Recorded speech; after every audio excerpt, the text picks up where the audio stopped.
Welcome. Thank you for joining us for Unlocking Opportunities. This is episode 1. It's looking at Labour's first 100 days in office. This is a partnership with NTFE and FE News. My name is Gavin O'Mara and my co-host is Michael Lemon from NTFE. Michael, can I bring you into the studio? Hey, Michael, how are you? Yeah, really good, Gavin. How are you? Yeah, really good. Really looking forward to this season. We was talking before we joined about the first 100 days. It's quite a few things have happened in those first 100 days, haven't they? Yeah, there certainly is. I mean, it's nice to see a new government come in and actually, do take some action, I suppose. Lots to chew over, and I think some risks in there as well. So it'll be interesting to see how it all plays out over the next few months and years. Yeah, no, definitely. So for you, what have been the sort of the big announcements that are impacting FE for those first 100 days? Because each one of us in the sector has different sort of hot points on those 100 days, really, don't they? Yeah, absolutely. So I was trying to cast my mind back ahead of this morning to sort of think about what the really big things were, because like you say, that there has been quite a lot.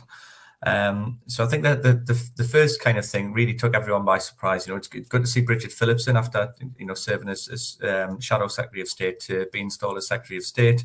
I don't think anybody really saw the Jackie Smith appointment, coming into the Lords after quite a long time outside of government, and instilled as skills minister. So again, she brings a lot of experience to the role, but I don't think anyone really saw that one coming as well.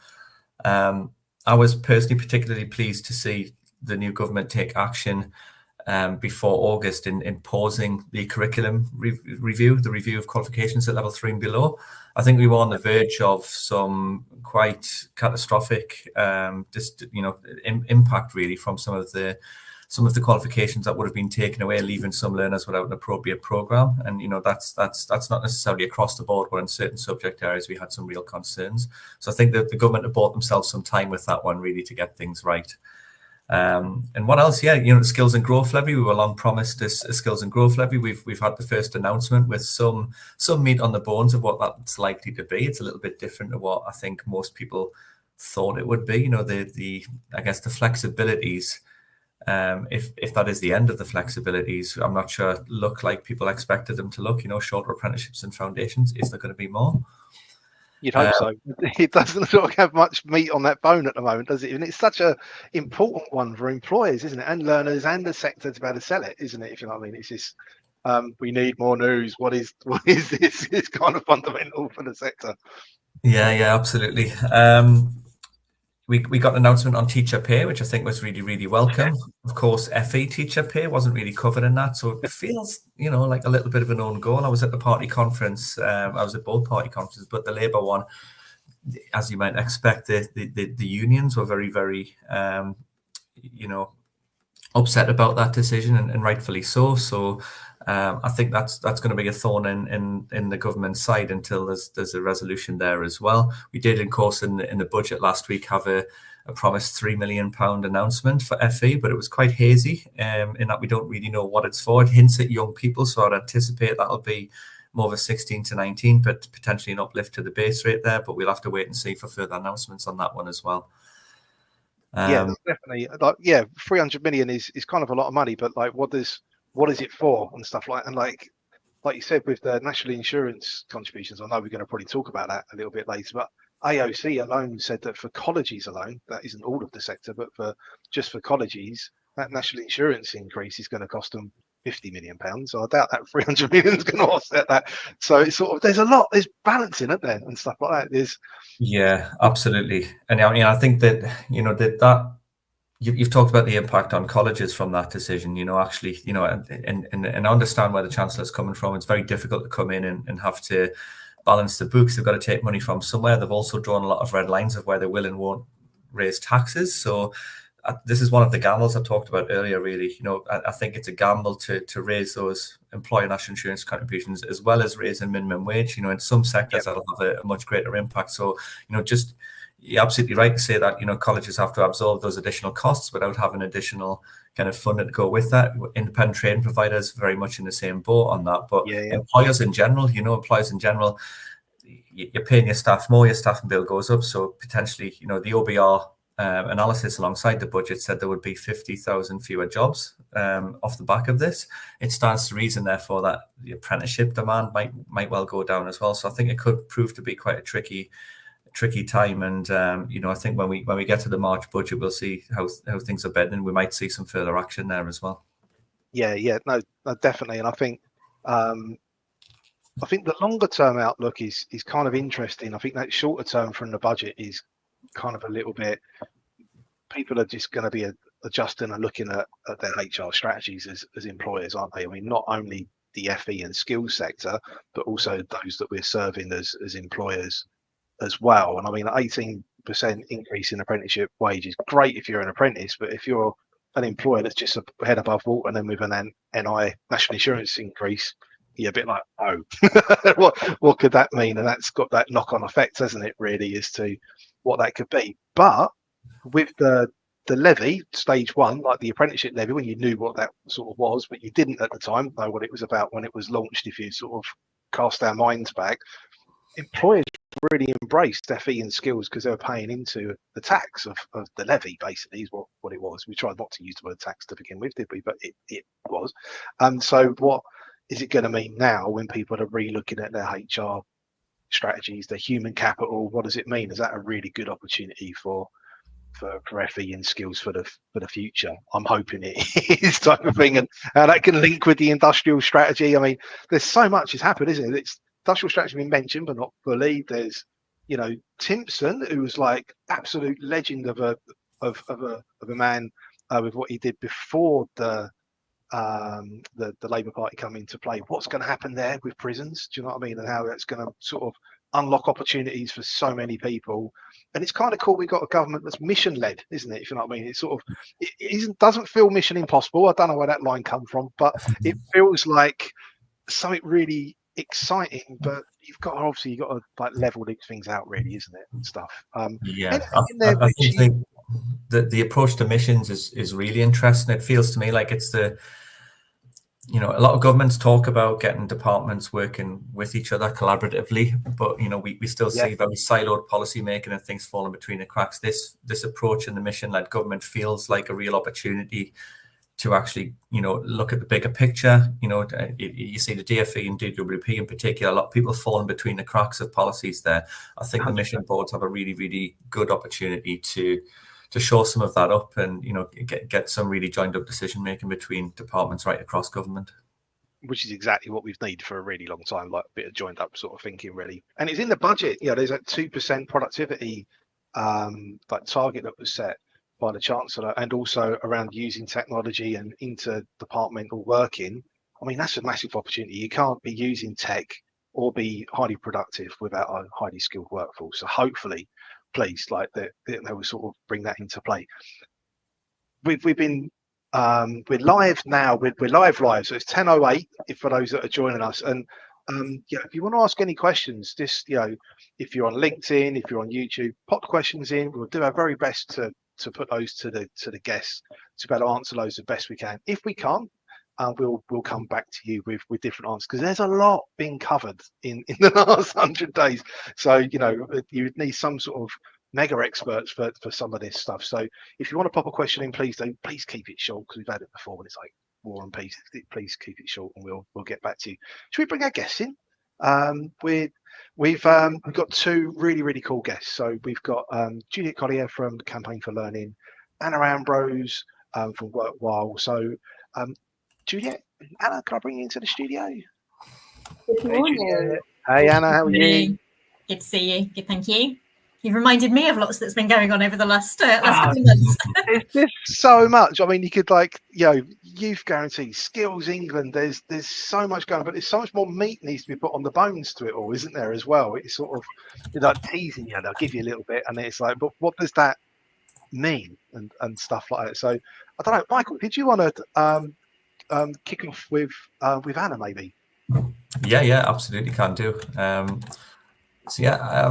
I mean, Anna, what do you think have been some of the kind of more eye-catching announcements that you've seen from the government? I've sort of given my list there. What do you think's the pick of the bunch for you? Yeah, so a lot of the work that we do at Workwhile is supporting small businesses to create new apprenticeship opportunities. So those are kind of where the things that have most kind of struck us are. And I think, bringing Skills England into being has obviously, or beginning to, it's a kind of process of it kind of forming within the DFE and then becoming slightly more independent as an arm's length body, although perhaps not as independent as we might originally have thought. But I think, that felt perhaps more significant than it now looks as though it was going to be, which I think is interesting in and of itself. I think, that aim of bringing coherence to what is undoubtedly quite a fragmented system that's hard for learners to navigate, hard for employers to navigate, that's definitely needed. And let's hope that that convening power is there to achieve perhaps a little bit more on that front. But I think, the thing that is probably of most practical interest in terms of Skills England for most people now is the fact that they're responsible for making these decisions about what the Growth and Skills Levy can be used for. And I think, that's clearly the thing which in terms of apprenticeships is kind of most striking at the moment. So we're moving from an apprenticeship levy, which can only be used to fund apprenticeship training and assessment costs, to a Growth and Skills Levy with some more flexibility. And as you said, the big question is kind of what that looks like in practice, how flexible is flexible, etc. And I think, as you said, we're beginning to get some indications as to what that looked like. We had the conference speech which referred to some shorter apprenticeships and foundation apprenticeships to bridge that gap into kind of level 2-3 apprenticeships, alongside the kind of potential limitations around some level 7 apprenticeships being funded by the levy. But I think most eye-catching amongst that for me really is how many unanswered questions we still have.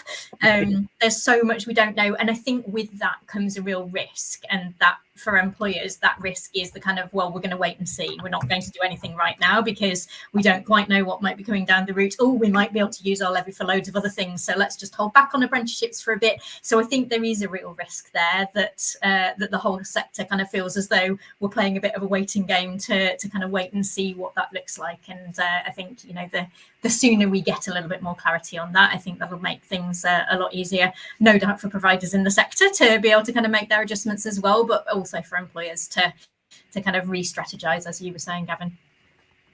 Yeah, I think it's interesting you're also you're coming at it from an SME background, because that is a massive, it's called sometimes the engine room of the UK economy. But what does the new levy mean for an SME? Do you know what I mean? If a large employer is still trying to work it out, but it's sort of then that it goes down the stages, doesn't it, as to what that could mean for SME. So have you sort of had any feedback yet from SMEs as to where they're at? If you know what I mean, what are they sort of thinking around sort of skills at the moment? I don't think we have hugely. I think some of the announcements about national insurance and minimum wage are the ones that are kind of more weighing heavily on people right now. So I think in the immediate term, it's those that are going to be kind of guiding people's decision making. I think from a policy perspective, we can talk about the levy as much as we like, but actually that doesn't inherently change anything for SMEs if they can access that co-investment funding or they can access levy transfer funds. To some extent, nothing really changes. And we've clearly got a system where numbers of apprenticeship starts and SMEs have dropped really significantly over recent years, which it is SMEs that provide so much kind of accessible employment within communities up and down the country that I think if I were kind of making one ask of government, really, it would be to put SMEs right at the heart of thinking about actually what else do we need to do to make that apprenticeship system work for SMEs, and therefore by extension for young people and for other groups who really need it. Yeah, no, definitely. Judy, anything which has really stood out for you on those 100 days and all those announcements? Yeah, there's a couple of things. I mean, one of the things that, as Anna said, Skills England looks like a great opportunity, but at the moment it is only potential, and it really depends what they're going to do with it. At Campaign for Learning, we're really focused on inclusion and making sure that everybody has opportunities to learn. And so this unlocking opportunities kind of broadcast is spot on for what we do.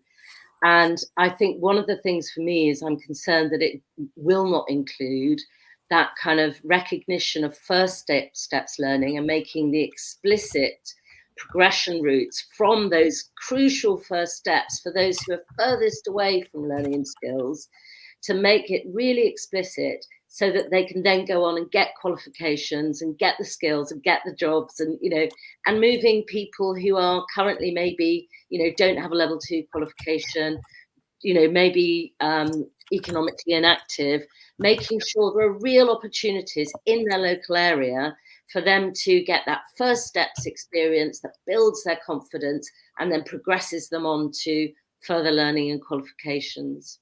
And so for me, that's really key. The other thing, which is a smaller thing, but it's quite big in terms of what it might do. I mean, we were delighted, for example, around the curriculum review, because I think it really needs to, the Francis Review has an opportunity again, and we're talking about opportunities rather, it's the potential of what it could do. It could actually move us away from a kind of real focused on you will learn, British history and you will learn this knowledge, to actually thinking about, growth mindset and how we learn and motivation for learning and inclusion and differentiation and all of those things that really make it an opportunity for everyone, as opposed to those people who are already, know how to study, know how to pass an exam, And so for me, that kind of inclusion agenda should be at the heart of the curriculum review. And then the other thing that I'm really delighted at is the continuation commitment to continue the shared prosperity funding around Multiply. Because actually, that has been a really big driver. If you look at the data on participation that's just come out, actually that's on the increase. And I'm certain, I've no evidence, but I'm certain that Multiply will be a big factor in that. And yes, the budget has decreased, but it's still going forward. And we've been directly involved in the randomized control trials, which are really exciting. So what they've done is they've taken lots of different models of adult numeracy, and then they're testing them through randomized controls with control groups, intervention groups. And that has potential to be really exciting. That was all due to finish at the end of March. So obviously we're involved in the family numeracy trial, which kicks off in January. In fact, there's still time for learning providers to register. 29th of November is the deadline. And that gives us a real evidence base for what works in a very effective way. And it also puts more money into increasing adult numeracy. So all of those things combined, I think, lots of opportunity, but it depends how things are delivered and what they focus on. Yeah, no, it sounds cool. I mean, we're talking about mission, and sometimes people, I don't think, it seems a little bit like, right, we're on a mission to be able to deliver these different things. But I think what a lot of this is interdisciplinary, isn't it? It's around interconnecting lots of different things. Because you mentioned economic inactivity. It's kind of huge, isn't it? There's actually more economically inactive. So what there are actually claiming welfare at the moment, which is kind of crazy, like employability sort of benefits and stuff like that. It's like 2.8 million, isn't it, or something like that, according to ONS. That's a huge amount of people. You've got NEETs, 16 to 24-year-olds, and like not in education and training. That is bubbling about 12%, and that's about 800,000. That's connect those together. That's a lot of people. But if you can have this a bit more joined up systems, you'd hope. Could this all connect together in a different way? I mean, I don't know what everyone's sort of thinking around that interconnectivity of because everyone sort of touched on it of where it's sort of at. I mean, any sort of thoughts on that at all? Michael, any thoughts on how we could be a bit more interconnected and joined up? Well, I'm seeing signs of this already. In that departments across government have been a little easier to engage with in the civil service post this election. So I feel like some of those barriers have been broken down, and civil servants are being encouraged to work outside of the boundaries of their own department. So I think that's quite heartening as well, really. I was interested in what Juliet said about the curriculum assessment review as well. I think another. When I'm holding the pen on that, and I generally do for consultations and calls for evidence to government, and I approach them all thinking really, usually government there's a sliding scale from over here you've got the kind of we're just doing this as a tick box because we have to consult, we already know what we're going to do, and on this side you've got we're genuinely open to all ideas, and we'll try and enact what you tell us, and we don't really know where on that scale this Labour government sits. And I think the curriculum assessment review really interesting, because I've engaged a lot of other organisations. Actually, Juliet, you've given a good summary of what I think will be most people's responses. Actually, the curriculum's too knowledge focused. We can unlock way more opportunities by doing assessment in different ways. We should focus on kind of producing well-rounded people who've got a love of learning as much as anything else. So, I think the messaging to government actually will land quite clearly through that review, and it's really over to them to see how much are you going to listen to the sector here, or so I think that's going to be really interesting to see how that pans out. Really, the first 100 days is just an indication we're interested in this, but let's see what everybody says when that comes back. No, definitely. Sarah has popped a question in, which is like very timely, and exactly sort of going along the lines of the pools and reform on curriculum assessment review. Like, Anna, any thoughts on that at all? I mean, yes, let's hope they do interact, I guess, is the kind of key thought on that. I think in an ideal world that the pause will give time for government to do that listening exercise and kind of make sure that that any changes that do come from that are aligned and don't kind of pull in different directions. I think the worst thing for certainly from a kind of employer perspective is kind of mixed messages and things that are pulling in kind of obviously different directions. So I haven't heard kind of any indications on those things, but I think coherence will go a long way, I think, in helping employers, particularly smaller ones, to engage fully. Yeah, and any sort of polls or reviews also means there's uncertainty, isn't there? And it's this sort of with uncertainty comes the people, like you said earlier, Anna, the people then hold back and stuff like that, and then do they then have a rethink because stuff changed and stuff like that? Then is it where are you where are you at really? Thank you, Sarah, for that. I've sort of gone off on a tangent there but there's so many things to cover, isn't there? That's the thing. Yeah. I mean, one of the things that you mentioned before, just to bring you back to the kind of joining up, and I do think the idea of missions led, and it was really clear at the Labour Party conference that there was not just then, they weren't just talking about joining things up, they were practically looking at how they did it and working collaboratively across departments. And sometimes, some of the joining up isn't happening in departments. So one of the biggest things that we're focused on is family learning, because it's a huge motivation for parents who have had negative experience potentially in the past, feel learning is about, failure or humiliation or whatever negative things they're bringing to it, to want to do something with and for your children. So we, before the election, we'd actually asked for a review of family learning, because one of the things it does is it brings together, it joins up those agendas around children's outcomes and adult skills in a really kind of coherent way. So what you find is that the parents go to family learning programs because they want to help their children, and then they build their confidence. And next thing you know, they're doing all kinds of qualifications and on a learning journey themselves. So it's that kind of catalyst for adult skills at the same time. But for me, it kind of disappeared. It used to be a ring-fenced budget. It was funded through adult skills. There's still now about 50,000 people a year going through family learning programs. But it is the hidden jewel, It's happening, but people aren't aware of it. It has massive potential, particularly around workforce development. So, for example, one of the things that is really clear is where some of the skills gaps are. We know we've probably got a skills gap in the early years workforce of about 40,000 in order to deliver the new entitlement. Family learning people, you've got 50,000 people doing family learning courses. What are they learning about? Child development. Why aren't there seamless progression routes? Why aren't childcare qualifications delivered in every primary school? When I used to work in FE, we had in one school 29 parents doing a teaching assistant qualification.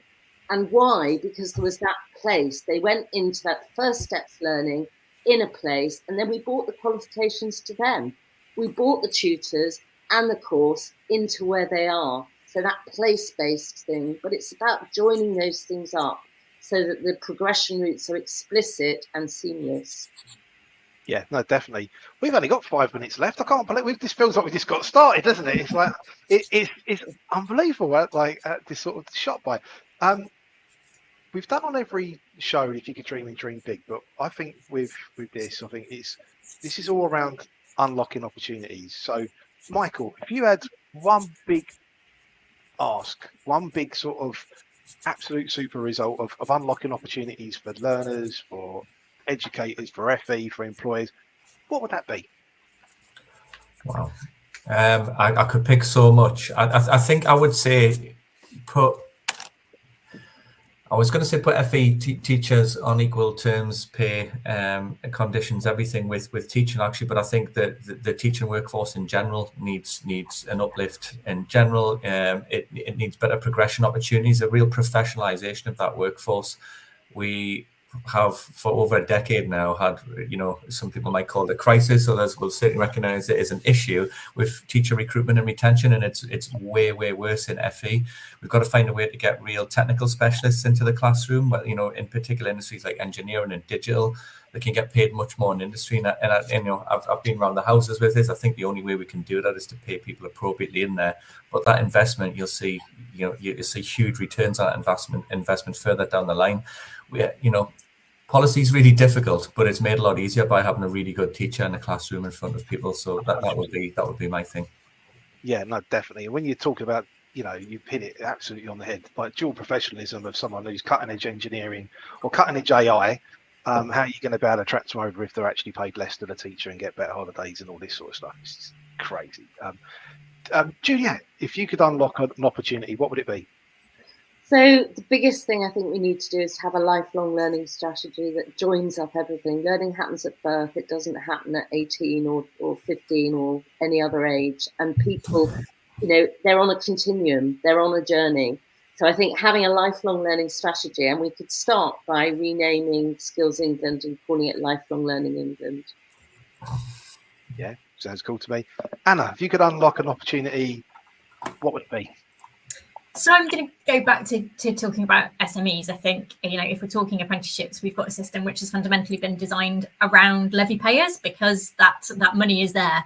And, whilst nobody wants to compromise on apprenticeship quality, that is what to some extent is driving complexity. If we look where incentives are in the system, it's all around engaging with levy payers. It's so difficult for providers to do the intensive support that they need to get an SME to get one start off the ground if they've never engaged before.